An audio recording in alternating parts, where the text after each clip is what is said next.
जय श्री राम दोस्तों, आज हम आए हैं विश्व विख्यात प्रभु श्री राम की जन्मभूमि अयोध्या जी के दर्शन करने के लिए। श्री पावन धाम अयोध्या अपनी गौरवशाली संस्कृति, सभ्यता और इतिहास से हम सभी को अपनी ओर आकर्षित करती है। अयोध्या जी वो नगरी है जो रामायण काल से ही देश की संस्कृति का अहम हिस्सा रही है। आपको प्रभु श्री राम की जन्मभूमि अयोध्या के दर्शन और यात्रा की संपूर्ण जानकारी इस वीडियो में मिलेगी, जैसे कि अयोध्या कैसे आना है, कौन सी बेस्ट होटल और धर्मशाला में रुकना चाहिए, यहाँ पर खाने पीने की क्या व्यवस्था है और अयोध्या में आप एक दिन में कौन कौन से प्रमुख मंदिरों में दर्शन कर सकते हैं। साथ ही पर पर्सन कुल खर्चा कितना आएगा, ऐसी कंप्लीट इन्फॉर्मेशन आपको इस वीडियो में मिलेगी, तो वीडियो को पूरा जरूर देखना। चलिए आज मेरे साथ घूमिए श्री पावन धाम अयोध्या। और दोस्तों कमेंट बॉक्स में जय श्री राम जरूर लिखें। अयोध्या जी माँ सरयू नदी के तट पर बसी हुई है। सरयू नदी का उल्लेख प्राचीन महाकाव्य रामायण में मिलता है। ये इतनी पवित्र मानी जाती है कि मानो इस पवित्र नदी में स्नान करने से जाने अनजाने में हुए पाप धुल जाते हैं। अयोध्या की भूमि को उपजाऊ बनाने और भगवान श्री राम के जन्म का साक्षी बनने में सरयू नदी का योगदान रहा है। जो भी श्रद्धालु अयोध्या में आते हैं वो यहाँ पर सबसे पहले स्नान करते हैं, बाद में मंदिरों के दर्शन के लिए जाते हैं। माँ भगवती सरयू नदी के किनारे 14 प्रमुख घाट है। इनमें गुप्त द्वार घाट, कैकई घाट, कौशल्या घाट, पाप मोचन घाट, लक्ष्मण घाट और जानकी घाट आदि विशेष उल्लेखनीय है। यहाँ पर आप एक दिन में पूरी अयोध्या को बहुत ही अच्छे तरीके से घूम सकते हैं। तो सबसे पहले अभी हम आ गए हैं राम की पैड़ी पर। राम की पैड़ी वही स्थान है जहाँ पर दीपावली में भव्य दीपोत्सव मनाया जाता है। यहाँ की दिव्यता और भव्यता देखकर आप दंग रह जाएंगे। राम की पैड़ी को बहुत ही खूबसूरती से बनाया और बसाया गया है। पास में ही बहुत ही प्यारा सा गार्डन भी बनाया गया है। यहाँ पर आप आराम से बैठकर कुछ पल सुकून के व्यतीत कर सकते हैं। यहाँ पर घूमने में आपको बहुत ही ज्यादा शांति मिलेगी, तो आप यहाँ पर कुछ समय जरूर बिताना। पूरे घाट पर विशाल मंदिर बने हुए हैं। उन्हीं में से प्रमुख यहाँ का प्राचीन नागेश्वर महादेव मंदिर स्थापित है। इस मंदिर को भगवान श्री राम के बड़े बेटे कुश के द्वारा भगवान नागेश्वर नाथ जी का प्राण प्रतिष्ठान और मंदिर की स्थापना की गई थी। नागेश्वर महादेव मंदिर में दर्शन करने के बाद में पुल पार करके 100 मीटर की दूरी पर अब हम आ जाएंगे लता मंगेशकर चौक। यहाँ पर ये 40 फीट की विशाल वीणा स्थापित है और ये अयोध्या का मुख्य चौक है। यहाँ से अब हम जाएंगे 1 किलोमीटर की दूरी पर स्थित हनुमानगढ़ी पर और यहीं से आपको ई रिक्शा मिल जाएगा। 10 रुपए का किराया देकर हम आ जाएंगे अयोध्या के चौकीदार हनुमान जी के दर्शन करने के लिए। हनुमान जी को अयोध्या का चौकीदार और रक्षक माना जाता है। यहाँ की ऐसी मान्यता है कि राम जी के दर्शन करने से पहले हनुमानगढ़ी में हनुमान जी के दर्शन करना चाहिए। हनुमानगढ़ी को अयोध्या का प्रवेश द्वार भी कहा जाता है और यहाँ के आसपास में ही सभी मुख्य स्थल बने हुए हैं। यहाँ पर बहुत सारी प्रसाद और फूल मालाओं की दुकानें बनी हुई है। यहाँ से प्रसाद और फूल माला लेने के बाद में 76 सीढ़ियों को चढ़कर आप हनुमान जी के अलौकिक दर्शन प्राप्त कर सकते हैं। जब प्रभु श्री राम जी ने अपनी जीवन लीला का समापन किया और वैकुंठ लोक की ओर जा रहे थे, तब राम जी हनुमान जी को अयोध्या रामकोट की रक्षा के लिए आदेश देकर गए थे और तब से लेकर आज तक हनुमान जी यहाँ पर बैठकर पूरे अयोध्या की देखभाल कर रहे हैं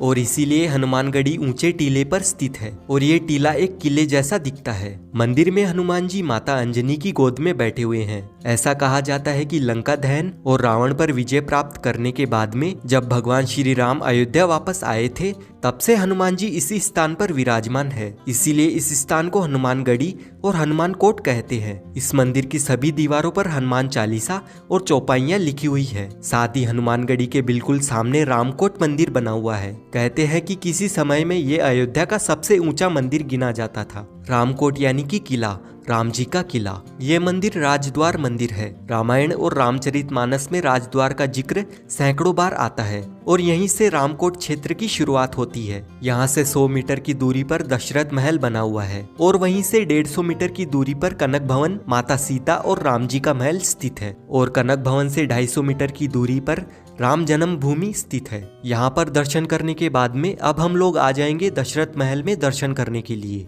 जब आप श्री राम जन्मभूमि के दर्शन करने जाएंगे तो आधे रास्ते में ही हनुमानगढ़ी से 200 मीटर की दूरी पर दशरथ महल बना हुआ है। हनुमानगढ़ी से ये जो रास्ता आपको सामने की ओर नजर आ रहा है ना, बस इसी रास्ते में आपको सामने ही दशरथ महल का मुख्य द्वार दिखाई देगा। महल के अंदर प्रवेश करने के बाद में यहाँ पर आपको भव्य महल बना हुआ दिखेगा। यहाँ की ऐसी मान्यता है कि राजा दशरथ ने इस महल की स्थापना त्रेता युग में की थी। महल के अंदर बहुत ही प्यारा सा मंदिर बना हुआ है। यहाँ पर प्रभु श्री राम सहित पूरा परिवार विराजमान है। यहाँ पर हमें पिताजी दशरथ के साथ में चारों भाई और तीनों माताएं संग राम जी के पूरे परिवार के साथ में दर्शन होते हैं। और इस मंदिर की शैली आपको बहुत ही ज्यादा मनभावन लगेगी। ये महल सुंदर चित्रों और कलाकृतियों के साथ में सजाया गया है। दशरथ महल में ही प्रभु श्री राम ने अपना बचपन बिताया था। इस महल में प्रभु श्री राम के बचपन से लेकर जवानी तक की सभी प्रतिमाओं के दर्शन होते हैं। दशरथ महल राम जी का खेल आंगन है, जिसका वर्णन तुलसीदास जी ने रामचरितमानस में बड़े ही सुंदर रूप में किया है। दशरथ महल के दर्शन करने के बाद में यहीं से पास में जो राइट हैंड पर रास्ता जाता है, ये रास्ता आपको सीधे कनक भवन की तरफ ले जाता है। कनक भवन में भगवान राम और माता सीता के दर्शन करने के लिए कनक भवन के खुलने और बंद होने का निश्चित समय है। सुबह 8 बजे मंदिर खुलता है, फिर 12:30 बजे बंद कर दिया जाता है और फिर उसके बाद में शाम को 4:30 बजे फिर से महल खुलता है और रात के 9 बजे इस मंदिर को बंद कर दिया जाता है। जब माता सीता विवाहित होकर अयोध्या आई थी, तब माता कैकेयी ने इस महल को सीता माता की मुंह दिखाई में उपहार स्वरूप दिया था। ये महल भगवान श्री राम और माता सीता का निजी महल हुआ करता था। कनक भवन अपनी सुंदरता और भव्यता के लिए बहुत ही ज्यादा प्रसिद्ध है। कुछ सीढ़ियां चढ़ने के बाद में आप महल के अंदर प्रवेश कर सकते हैं। महल में प्रवेश करने के बाद में आप विशाल प्रांगण में आ जाएंगे। सामने ही माता सीता और भगवान श्री राम का मंदिर स्थापित है और ये बहुत ही प्यारा मंदिर बना हुआ है। आप इस महल के प्रांगण में जरूर बैठे। यहाँ पर गीत और संगीत का आयोजन भी होता है, जिसका अनुभव बहुत ही ज्यादा खास रहता है। आपको यहाँ पर बैठ के बहुत ही ज्यादा सुकून और शांति मिलेगी।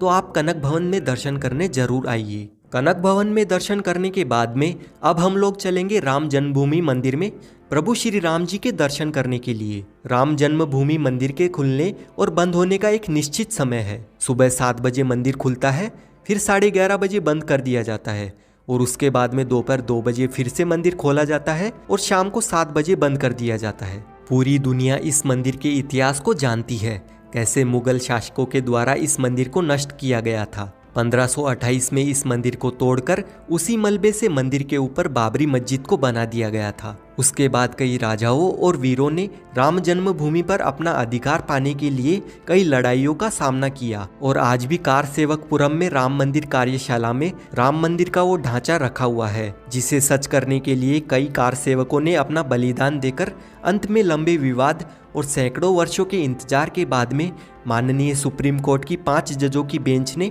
पुनः राम मंदिर निर्माण का ऐतिहासिक फैसला सुनाते हुए 9 नवंबर 2019 को मंदिर के पक्ष में फैसला सुनाया। अब यहाँ पर विश्व विख्यात राम मंदिर बन चुका है, जिसकी भव्यता, विशालता और दिव्यता बहुत ही ज्यादा अलौकिक होने वाली है। वर्तमान सरकार की देखरेख में मंदिर का निर्माण कार्य बड़ी ही तेजी से पूरा होने की कगार पर है। बस इंतजार है 22 जनवरी 2024 का। 22 जनवरी 2024 को प्रभु श्री राम के इस अलौकिक दरबार का भव्य उद्घाटन होने वाला है और मुख्य गर्भगृह में रामलला को स्थापित किया जाएगा। तो चलिए अब हम लोग चलेंगे रामलला के दर्शन करने के लिए। मंदिर के अंदर मोबाइल, घड़ी, पर्स, बैग कुछ भी सामान नहीं ले जा सकते हैं। आप अपने साथ में सिर्फ अपने पैसे और आईडी कार्ड ही ले जा सकते हैं। इसीलिए यहाँ पर सामान रखने के लिए लॉकर फैसिलिटीज भी मिल जाएगी और यहाँ पर फ्री में आप अपना सामान जमा कर सकते हैं। सारा सामान जमा करवाने के बाद में लाइन में लगकर हम लोग मंदिर परिसर में प्रवेश करेंगे और रामलला के दर्शन करेंगे। अभी आप दूर से ही बन रहे नए राम मंदिर को देख सकते हैं। राम मंदिर का निर्माण कार्य लगभग पूरा हो चुका है और पूरी अयोध्या नगरी का सौंदर्यीकरण किया जा रहा है। आने वाले समय में अयोध्या नगरी स्वर्ग जैसी बन जाएगी। यहाँ पर बहुत ही जोरों शोरों से विकास कार्य हो रहे हैं और एकदम नए तरीके से अयोध्या नगरी को बसाया जा रहा है। दोस्तों अब हम लोग जान लेते हैं अयोध्या पहुँचे कैसे। तो यहाँ तक आने के लिए सबसे बेस्ट और कन्वीनियंट ऑप्शन रहता है ट्रेन का। अयोध्या में 2 रेलवे स्टेशन बने हुए हैं। पहला अयोध्या जंक्शन और दूसरा है अयोध्या कैंट। देश के हर प्रमुख स्टेशन से आपको यहाँ तक डायरेक्ट ट्रेन मिल जाएगी। अयोध्या जंक्शन से श्री राम जन्मभूमि मंदिर की दूरी लगभग 1 किलोमीटर है। वहीं राम की पैड़ी सरयू घाट की दूरी लगभग 3 किलोमीटर है और आप ई रिक्शा के माध्यम से 20 रुपए का किराया देकर आराम से पहुंच जाएंगे। वहीं बात करें अयोध्या कैंट रेलवे स्टेशन की, तो यहाँ से राम की पैड़ी की दूरी लगभग 11 किलोमीटर है। आप ई रिक्शा के माध्यम से 50 रुपए का किराया देकर सरयू घाट तक आ सकते हैं। वहीं आप अगर फ्लाइट के माध्यम से अयोध्या आना चाहते हैं तो अयोध्या में भव्य महर्षि वाल्मीकि इंटरनेशनल एयरपोर्ट बन चुका है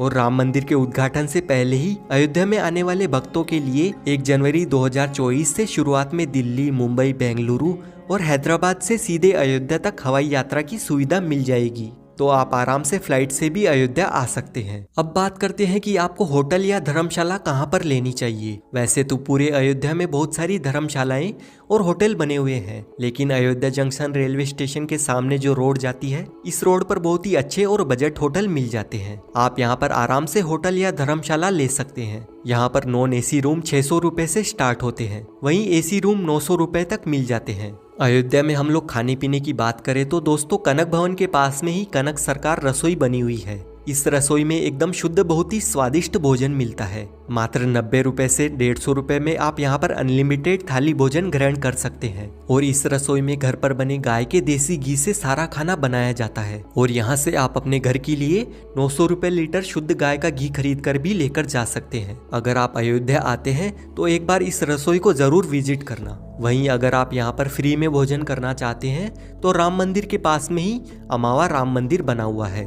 यहाँ पर राम रसोई बनी हुई है। इस रसोई में आप निशुल्क में भोजन कर सकते हैं और आपको यहाँ पर बहुत ही स्वादिष्ट भोजन करवाया जाता है। दोस्तों अगर आप अयोध्या सुबह आ जाते हैं, पूरे दिन यहाँ पर दर्शन करने के बाद में शाम को अपने घर के लिए लौट जाते हैं, तो आप मान के चलिए कि मात्र 1000 से 1500 रुपए के बजट में बहुत ही अच्छे तरीके से आप इस यात्रा को पूरा कर लेंगे। इस बजट में आपका ट्रेन का किराया, खाना पीना और यहाँ पर ई रिक्शा में लगने वाला किराया इंक्लूड है। और अगर आप एक नाइट यहाँ पर रुकते हैं तो 1500 से 2000 रुपए में आप आराम से अयोध्या दर्शन कर लेंगे, क्योंकि दोस्तों यहाँ पर कोई भी लूटामारी नहीं है।